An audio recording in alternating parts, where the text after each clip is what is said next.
101 സീറ്റുകളിൽ മാത്രമാണ് BJP മത്സരിച്ചത്. അത്രയും സീറ്റുകളിൽ 101 സീറ്റുകളിൽ തന്നെ JDU മത്സരിച്ചു.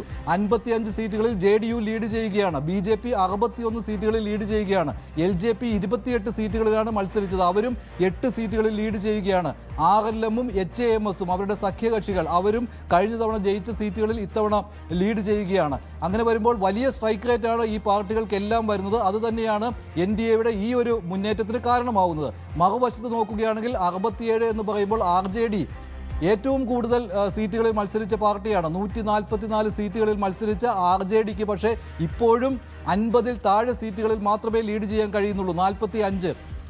കോൺഗ്രസ് 11, ഇടതു പാർട്ടികളിൽ ML ഇപ്പോഴും 7 സീറ്റിൽ, CPM ഇപ്പോഴും 2 സീറ്റുകളിൽ, CPI-യും 2 സീറ്റുകളിൽ ലീഡ് ചെയ്യുന്നുണ്ട്.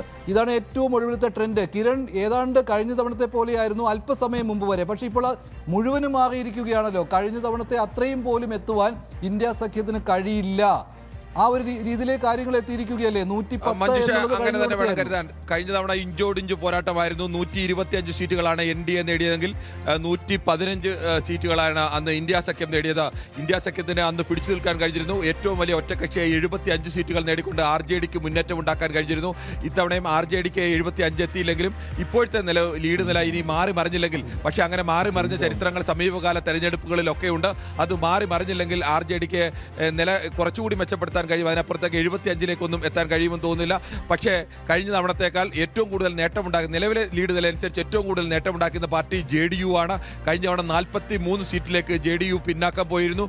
JDU ഒന്നാമത്തെ പാർട്ടിയായും രണ്ടാമത്തെ പാർട്ടിയായും കഴിഞ്ഞ 20 വർഷത്തെ തെരഞ്ഞെടുപ്പുകളെല്ലാം നിന്നപ്പോൾ കഴിഞ്ഞ തവണയാണ് അത് മൂന്നാമത്തെ പാർട്ടിയായി RJDക്കും BJPക്കും താഴെ 43 സീറ്റുകൾ മാത്രമുള്ള 75 സീറ്റുകളും 74 സീറ്റുകളുമാണ് കഴിഞ്ഞ തവണ RJDയും BJPയും നേടിയെങ്കിൽ 43 സീറ്റ് മാത്രമാണ് മുഖ്യമന്ത്രി നിതീഷ് കുമാറിന്റെ പാർട്ടിക്ക് നേടാൻ കഴിഞ്ഞത്.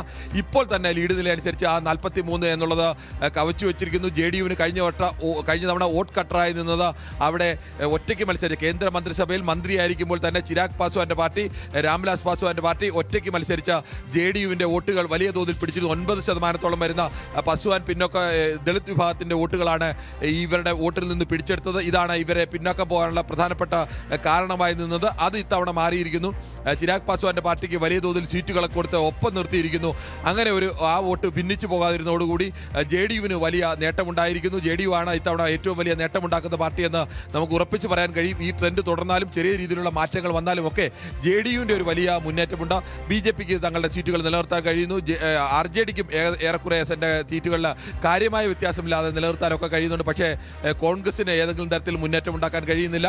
12 സീറ്റുകൾ നേടിയ CPI-ML ഇപ്പോൾ 7 സീറ്റുകൾ മാത്രമാണ് മുന്നേറുന്നത്.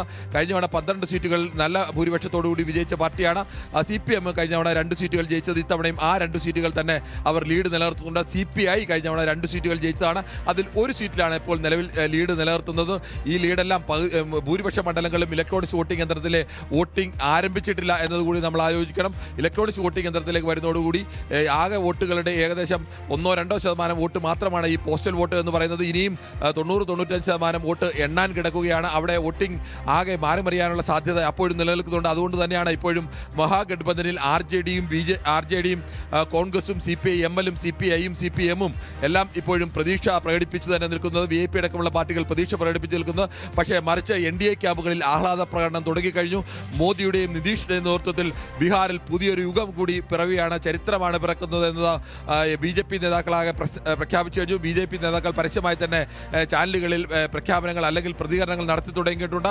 RJD-യുടെ ഭാഗത്തു നിന്ന് തുടക്കത്തിൽ ഒരു പ്രതികരണമല്ലാതെ മറ്റ് പ്രതികരണങ്ങൾ വന്നിട്ടില്ല. അവർ പക്ഷേ ഇപ്പോഴും പ്രതീക്ഷ കൈവിട്ടിട്ടില്ല എന്ന് വേണം കരുതാൻ. എന്തായാലും ഏറ്റവും അവസാനപ്പെട്ട ലീഡ് നില നോക്കുമ്പോൾ 134 സീറ്റുകളിലേക്ക് 10 സീറ്റുകൾ അധികം നേടിക്കൊണ്ട്, 11 സീറ്റുകൾ അധികം നേടിക്കൊണ്ട് കേവല ഭൂരിപക്ഷത്തിനും 11 സീറ്റുകളിൽ അധികമാണ് ഇപ്പോൾ മുന്നേറിക്കൊണ്ടിരിക്കുന്നത്. 66 സീറ്റുകളിൽ മാത്രമാണ് ആകെയുള്ള NDA-യുടെ മുന്നേറ്റത്തിൻ്റെ പകുതിയിൽ സീറ്റുകൾ താഴെ മാത്രമാണ് ഇന്ത്യ സഖ്യത്തിന് മുന്നേറാൻ കഴിയുന്നത്.